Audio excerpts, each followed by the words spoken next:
je suis Metal Sonic et je vais aujourd'hui vous présenter le set 6895 Spy Track 1, connu chez nous en tant que la patrouille de police et son 4x4, encore une traduction française de qualité comme vous le remarquerez, mais nous avons ici affaire à un des sets de la première mouture de la faction Space Police sortie en 1989.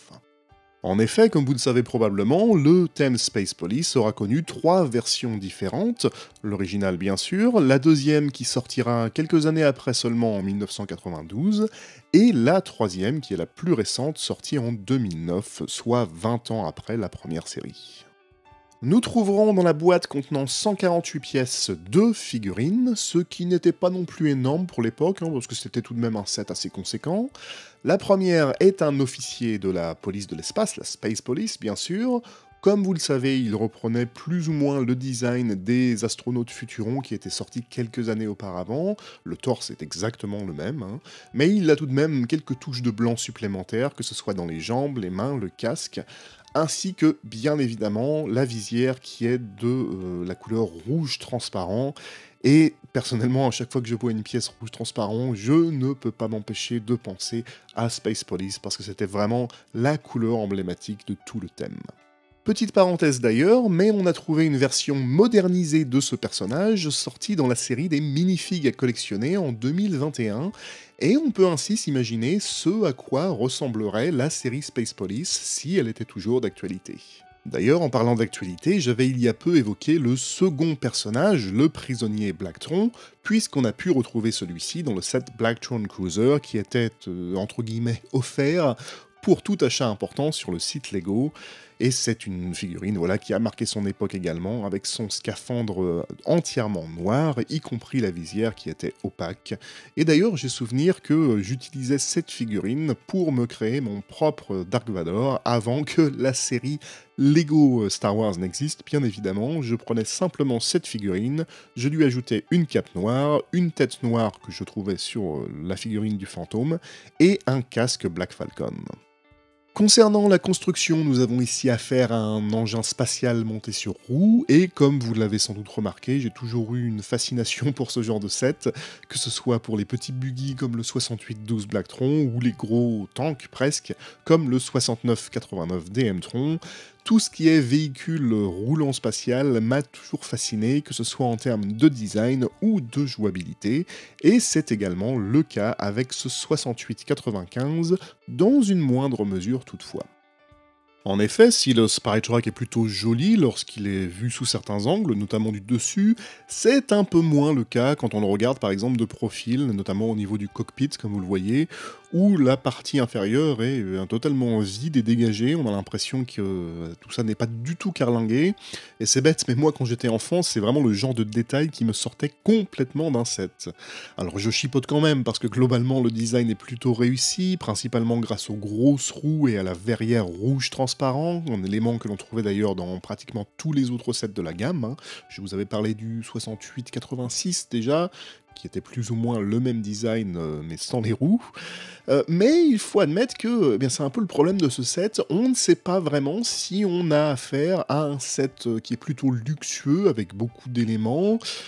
plusieurs figurines, qui proposent quand même une bonne jouabilité, on va en reparler, ou finalement un set plutôt moyen qui fait avec ce qu'il a. Il a un peu le cul entre deux chaises, concrètement, c'est un peu dommage. Par contre, comme je disais, en termes de jouabilité, c'est là qu'il va briller. Alors le cockpit, bien évidemment, pourra s'ouvrir et vous pourrez bien sûr installer le pilote aux commandes, avec simplement 2 petits leviers, il n'y a pas de panneau de contrôle ou de pièces imprimées, hélas.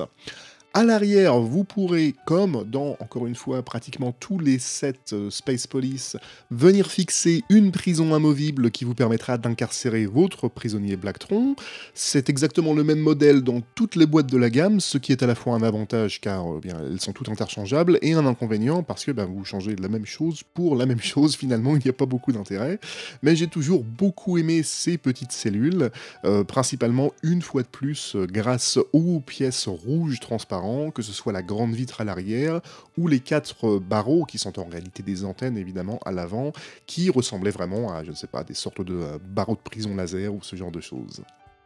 Finalement, au centre du véhicule se trouveront deux clips sur lesquels vous pourrez accrocher des accessoires. Vous avez ici de fourni une clé ainsi qu'un walkie-talkie, mais c'est également ici que se trouve la fonctionnalité principale, à savoir une direction assistée, si on peut dire, une sorte de système par crémaillère qui vous permettra de diriger les roues en appuyant d'un côté ou de l'autre du véhicule. Alors c'est un système qui est très simple, hein, avec simplement quelques axes techniques qui vous permettent de faire pivoter l'ensemble. Et même si cette mécanique se retrouve dans beaucoup d'autres set espaces, que ce soit chez Futuron, Blacktron 2 ou même Memtron, c'est une fonctionnalité qui est vraiment bien conçue et qui sera vraiment amusante pour un enfant.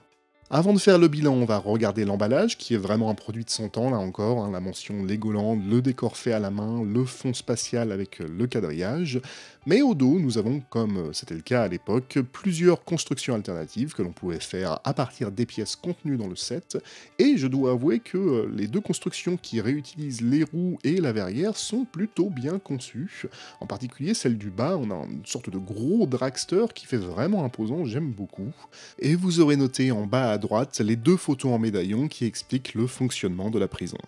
En conclusion, le 6895 Spy Track 1 est un set qui a énormément de qualité pour lui, je pense particulièrement à ses fonctionnalités. Bien évidemment, la direction assistée est très simple mais très amusante, on pourra toujours placer le pilote dans l'habitacle, il y a pas mal d'accessoires. Bien évidemment, la prison amovible était l'intérêt principal de tous les modèles du thème Space Police de toute façon, mais pour moi il est un peu trop bâclé pour être dans cette gamme de prix. De mémoire, il était aux alentours de 90 francs, quelque chose comme ça. Alors si vous voulez un point de comparaison, ce serait peut-être un set qui serait vendu dans les 40 € de nos jours, et je dirais en fait qu'il manque de finition tout simplement, parce que avoir simplement une verrière qui est rabattue sur quelques plaques, ça fait un peu cheap je trouve pour un set de cette taille. C'est en tout cas mon avis sur le 6895, peut-être que le vôtre sera totalement différent du mien, n'hésitez pas à le donner en commentaire, n'hésitez pas non plus à vous abonner, d'ici à la prochaine fois, prenez soin de vous, à très bientôt.